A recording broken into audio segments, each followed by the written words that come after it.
हमारे परम सदगुरु तो हमारे परम पिता परमात्मा हमारे सतपुरुष साहब कबीर है।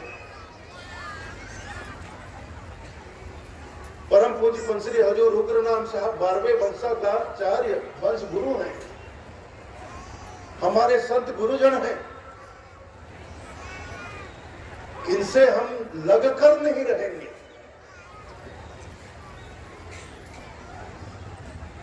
इनसे हम लगन नहीं लगाएंगे, फिर बाद में हमें पछताना ही पड़ेगा। इसीलिए साहब बार बार कहते हैं, संतन के संग लाग रे तेरी अच्छी बनेगी। संतन के संग लाग तेरी अच्छी बनेगी। हंसन की गति हंस ही जाने, क्या जाने कोई काग रे, संतन के संग लाग रे तेरी अच्छी बनेगी। तो संतों से हमें लगन लगाकर रखना पड़ेगा, तभी अच्छी बनेगी। अगर लगन लगाकर नहीं रखे तो बनी बुनाई बात बिगड़ जाएगी।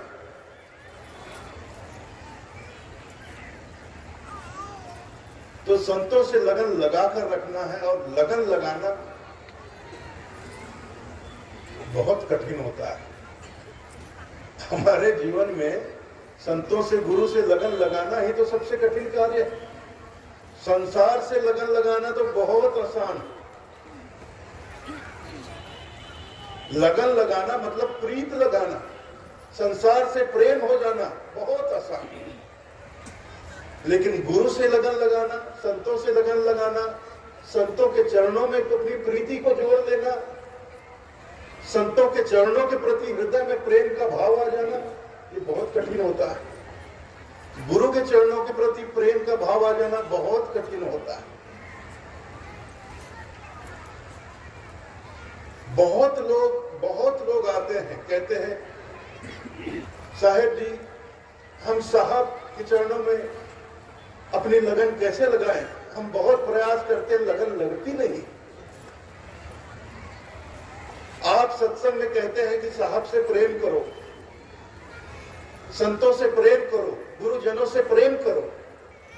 कैसे करें, कैसे करें? हमसे तो होता ही नहीं। हम प्रयास बहुत करते लेकिन होता नहीं। मैं उनसे पूछता हूं, अगर साहब के चरणों में तुम्हारी लगन नहीं लगती, तुम्हारा प्रेम नहीं लगता, संत गुरु के चरणों में तुम्हारी लगन नहीं लगती, प्रीत नहीं लगती, प्रेम नहीं लगता, कहीं तो लगता होगा, कहीं तो लगता होगा। ये जो मन है, प्रेम का जो भाव है, लगन का जो भाव है, प्रीति का जो भाव है, ये तो मन का है। तो मन जो है ये साहब में नहीं लगता, संतों में नहीं लगता, गुरुजनों के चरणों में नहीं लगता, तो फिर मन लगता कहाँ? पता नहीं साहेब जी, संसार में भटकता रहता है। मतलब संसार में मन लगता है, संसार में तो खूब लग जाता है जी। तो मुझे ये बताओ, संसार में मन लगाना तुम्हें किसने सिखाया?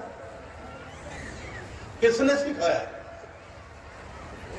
हम कहते हैं संसार में तो हमारा खूब मन लगता है, लेकिन परमात्मा के नाम में मन लगाना हो, सुमिरन में मन लगाना हो, सदगुरु के चरणों में मन लगाना हो, साधु संतों के चरणों में मन लगाना हो, तो हमें कोई सिखाने वाला चाहिए, कोई बताने वाला चाहिए कि ऐसे करो, ये करो, वो करो, इस विधि विधान से, इस तरीके से मन लगाओ तब लगेगा। ऐसा कोई हमें सिखाए, कोई हमें बताए, तब हमारा मन लगेगा। लेकिन संसार में मन लगा तो क्या हम किसी गुरु के पास गए थे? किसी से पूछने गए थे कि मुझे संसार में मन लगाना है, कैसे लगाऊं? गए थे किसी के पास? संसार में मन लगाना था, जब संसार में मन लगा था तो किसी के पास सीखने गए थे, मुझे संसार में मन लगाना है, मैं कैसे मन लगाऊं? लेकिन परमात्मा के चरणों में मन लगाना हो तो तुम्हें कोई बताने वाला चाहिए, तुम्हें कोई सिखाने वाला चाहिए कि परमात्मा के चरणों में इस तरह से मन लगाओ।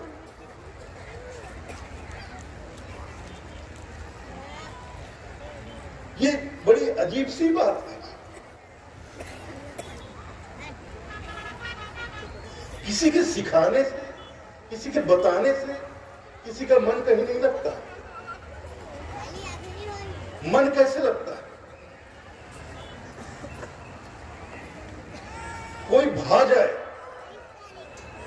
भाने की बात है। जब तक कोई भाएगा नहीं, मन लगेगा नहीं, प्रेम होगा नहीं। जिसकी जहां सुरती लगी, साहब की वाणी है, ध्यान से सुनिएगा, जिसकी जहां सुरती लगी तिसका तहां विश्राम, भावे माया मोह में भावे आत्म राम। भाने की बात है। माया मोह भागे तो हमारी सुरती, हमारा मन, सुरती अर्थात मन, वहां लग जाएगा। अभाव है आत्म राम। आत्म राम में, आत्मा में, परमात्मा में, अपने साहब के चरणों में, या आप जिसे भी अपना आराध्य मानते हो, मुझे इसमें कोई दिक्कत नहीं है। इस बात का हमारे कबीरपंथ में कोई झगड़ा नहीं है। आप जिसे भी अपना आराध्य मानते हो, अपने आराध्य को जिस नाम से बुलाते हो,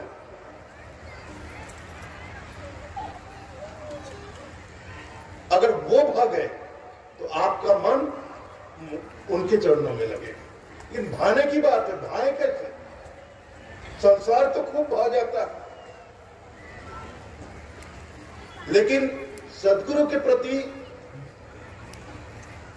प्रेम, संतों के प्रति प्रेम हमारा सिर्फ दिखावा, बाह्याचार रह जाता है, सिर्फ बाहरी दिखावा रह जाता है, वास्तव में होता नहीं है। लेकिन दिखावा खूब करते हैं कि मैं अपने सदगुरु के चरणों के प्रति पूर्णतः समर्पित हूं।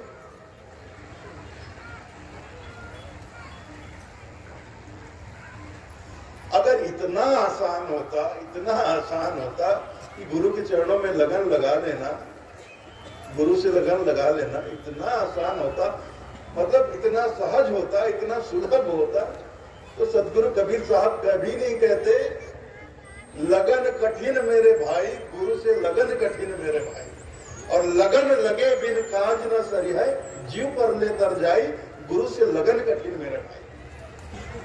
अगर इतना सहज होता गुरु से लगन लगा लेना, तो सदगुरु कबीर साहब ये बात, ये वाणी कभी नहीं कहते। लेकिन उन्होंने कहा इस बात कि गुरु से लगन कठिन मेरे भाई।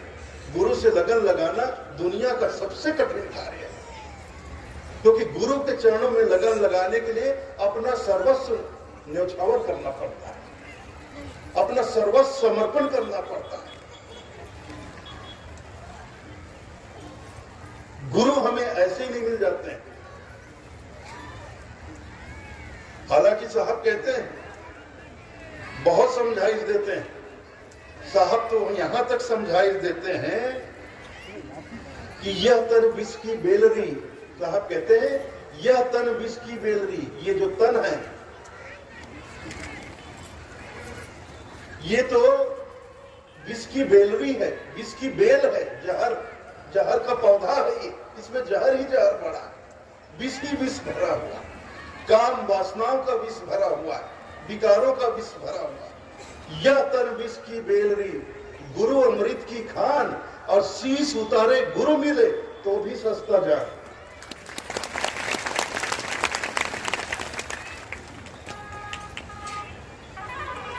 कितना सस्ता सौदा हमें साहब लखा रहे हैं, बता रहे हैं। मतलब जहर दो और अमृत पाओ, इससे सस्ता सौदा दुनिया में और कोई हो सकता है तो मुझे बता दीजिए कि जहर के बदले आपको अमृत मिल रहा हो। हम तो चलते फिरते विष के बेलरी हैं, विष के खान, और गुरु अमृत के खान हैं। और शीश उतारे अपने आप को, शीश, शीश अर्थात सर नहीं, ये सर नहीं।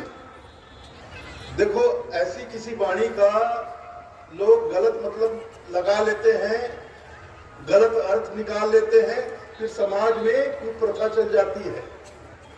देखो सदगुरु कबीर साहब शीश अर्पण करने की बात कर रहे हैं तो लोग किसी की गर्दन काट के चढ़ा, बलि प्रथा चल जाती है। शीश अर्थात ये शीश अहंकार का प्रतीक है। ये शीश हमारे अंदर जो अहंकार, अहम का भाव, अहम मतलब मैं, हमारे अंदर जो अहम होता है, अहंकार होता है अहम, उसका अर्थात होता है मैं का मैं कौन हूं? मैं आचार्य कबीर पंथ हूं। ऐसा वैसा समझा है क्या? मैं आचार्य कबीर पंथ, ये एक अहंकार का भाव। मैं यहाँ मुख्यमंत्री, मैं मिनिस्टर, मैं कलेक्टर, मैं डॉक्टर, मैं इंजीनियर, मैं प्रोफेसर, मैं वकील, ये मैं जो होने का भाव है हमारे अंदर, कि मैं साधारण आदमी नहीं हूं, मैं कोई छोटा मोटा आदमी नहीं हूं, मैं हूं। कौन हूं? मैं मिनिस्टर हूं, मैं चीफ मिनिस्टर हूं, मैं प्राइम मिनिस्टर हूं, मैं डॉक्टर हूं, मैं इंजीनियर हूं, मैं साधारण आदमी नहीं हूं। ये मैं, उसको कहते हैं शीश, मैं का भाव, ये मस्तक। लेकिन लोगों ने समझ लिया सर काटो। साहब कह रहे हैं शीश उतारे, मतलब अब शीश को उतारे कैसे? जब तक काटे ना तो सिर को उतारे कैसे? तो अपना सिर कौन काटता है? तो सामत आ गई किसकी? अपना सिर तो कोई काटने से रहा, तो सामत आ गई किसकी? वो बकरे और मुर्गे की, बकरे और मुर्गे की सामत आ गई। तो अपना शीश तो सब बचा रहे हैं और शीश कट रहे हैं हजारों में, लाखों में बकरे और मुर्गों का। तो यही सब गलत सोच, गलत समझ के समझ शीश उतारे। शीश मतलब अहंकार को अर्पण करना। शीश उतारे गुरु मिले तो भी सस्ता जा। देखो सीधी सी बात है, हम गुरु की शरण में क्यों जाते हैं, संतों की शरण में क्यों जाते हैं? आप अपने दिल से पूछो। मैं संतों की शरण में, कहीं भी संत पधारते मैं उनकी शरण में क्यों जाता हूं? और जिसने गुरु किया है वो अपने दिल से पूछे मैंने गुरु क्यों किया? दिल से पूछो। क्योंकि मैं अपना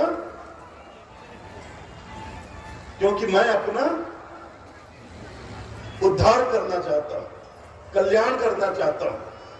इसीलिए तो हम संत के शरण में जाते हैं ना, इसीलिए तो हम गुरु के शरण में जाते हैं ना, कि मेरा कल्याण हो जाए, मेरा उद्धार हो जाए। तो जब तक मैं खुद को गुरु के चरणों में समर्पित नहीं करूंगा, गुरु मेरा कल्याण करेंगे कैसे? ये भी तो सोचो तुम। हम अक्सर क्या करते हैं, साधु संत आते हैं, गुरुजन आते हैं, तो क्या लेकर जाते हैं? होटल से 1-2 किलो मिठाई ले लिए, नारियल ले लिए, फूल पान पत्ती ले लिए, धोती कपड़ा ले लिए, साल ले लिए, और ये सब लेकर जाते हैं और संतों के या गुरुजन के चरणों में अर्पित करके अर्पण कर देते हैं और कहते हैं गुरुदेव मेरा कल्याण करना, हे प्रभु मेरा कल्याण करना।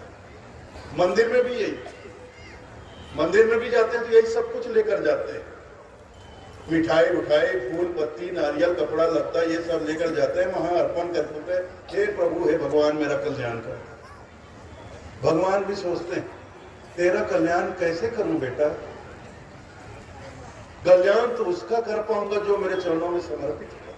कल्याण तो मैं धोती का कर दूंगा, कल्याण तो मैं साल का कर दूंगा, कल्याण तो इस मिठाई का भी कर दूंगा, नारियल फूल पत्ती का भी कर दूंगा। तेरा कल्याण कैसे करूंगा? तू तो अपना सब बचा के ले गया। अरे जो तुम भाई मंदिर में अर्पण करते हो या संतों के चरण में, गुरु के चरण में, उसमें तुम्हारा अपना क्या है? तुम्हारा अपना क्या? सोच कर देखो तुम्हारा अपना क्या है। मिठाई ले आए हलवाई से, धोती साल किसी दुकान से खरीद लिए, फूल पत्ती किसी पेड़ पौधे से तोड़ लिए, नारियल भी किसी दुकान से खरीद लिए, और मंदिरों के बाहर तो लाइन लगी। यहाँ भी लगा होगा नारियल की दुकान, नारियल वहां से खरीद लिए। उसमें तुम्हारा अपना क्या, उसमें हमारा अपना क्या? ना मिठाई अपनी, ना फूल पत्ती अपनी, ना नारियल अपना, ना कपड़ा लत्ता हमारा। जो हमारा नहीं है वो सब चरणों में अर्पण कर देते हैं और अपना सब बचाकर कहते हैं मेरा कल्याण कर दे। कैसे मेरा कल्याण होगा? मेरा कल्याण तो उसी दिन होगा जिस दिन मैं स्वयं को, मैं अपने को चरणों में समर्पित करूंगा, उस दिन मेरा कल्याण होगा। तो बात वही है, कैसे करें? लगन लगे तब तो करें, लगन लगता ही नहीं है। मनुष्य जन्म कितना महत्वपूर्ण है और ये बार बार मिलता भी नहीं। मानुष ऐसा जी रहा मिले ना दूजी बार, पक्का फल जो गिर पड़ा तो बहुरी न लागे डार। मानुष जीवन ऐसा है जो दोबारा नहीं मिलता, और फल पक कर एक बार डाल से नीचे गिर जाए तो दोबारा डाल पे कभी नहीं लगता। तो ये दुर्लभ मानव जीवन हमने प्राप्त किया है, तो इसके महत्व को समझें। इसके महत्व को समझकर इस जीवन का सार्थक उपयोग करें। जब इस जीवन का हम सार्थक उपयोग करेंगे तब हमारा जीवन सफल होगा, नहीं तो नहीं होगा। तो अपने सद्गुरु की सीख को, हर एक वाणी को, हर एक उनकी शिक्षाओं को, हर एक उनके उपदेशों को, उनके वाणी वचन, आप लोग ही इतना, मैं कुछ नहीं जानता भाई, मैं तो बहुत थोड़े से साखी शब्द जानता हूँ। आप लोगों जो बैठे हुए हो ना यहाँ, इनमें बहुत सारे ऐसे लोग हैं जो सैकड़ों में उनको कंठस्थ है, साखी दो है, पद रामायणी खूब गाते हो आप लोग। हमारी माताएं बहनें, हमारी बेटियां बैठी है, देखो, किरण दीदी गर्भा समिति,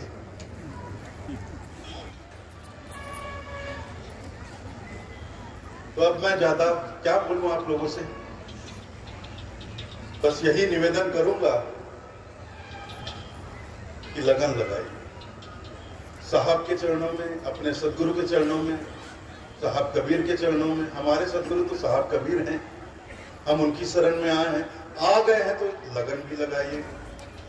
लगन लगाना ही होगा, क्योंकि साहब कहते हैं लगन लगे बिन काज न सरी है। जब तक लगन लगेगी नहीं, कार्य सिद्ध नहीं होगा। लगन लगे बिन काज न सरिया, जीव पर ले तर जाई, गुरु से लगन कठिन है। लगन लगे बिना कार्य सफल नहीं होगा। हम फिर काल के रास्ते में, काल के फंदे में फिर चले जाएंगे और फिर वही 84 का भटकना होगा। तो इस मानव जीवन के महत्व को समझकर इस जीवन में जो भी हम, जिनके भी हम, भाई कभी नहीं कहता कि केवल अकेले सदगुरु, कभी साहब कबीर ही अकेले सदगुरु हैं इस संसार में। और भी बहुत से महान संत हुए, बहुत महापुरुष हुए, बहुत ज्ञानी हुए, ऋषि मुनि हुए। आपकी श्रद्धा जिसके प्रति, आप जिसे अपना सदगुरु मानते हो, अपना आराध्य मानते हो, उनके चरणों में अपनी लगन को लगाइए। लगन लगाएंगे तभी जीवन सफल होगा। तो आप लोगों ने मेरा ये निवेदन बहुत प्रेम पूर्वक और बहुत शांति पूर्वक सुना, इसके लिए मैं आप सभी लोगों का हृदय से आभारी हूं। तो इसी के साथ मैं आप लोगों से आज्ञा चाहता हूं। सप्रेम साहेब।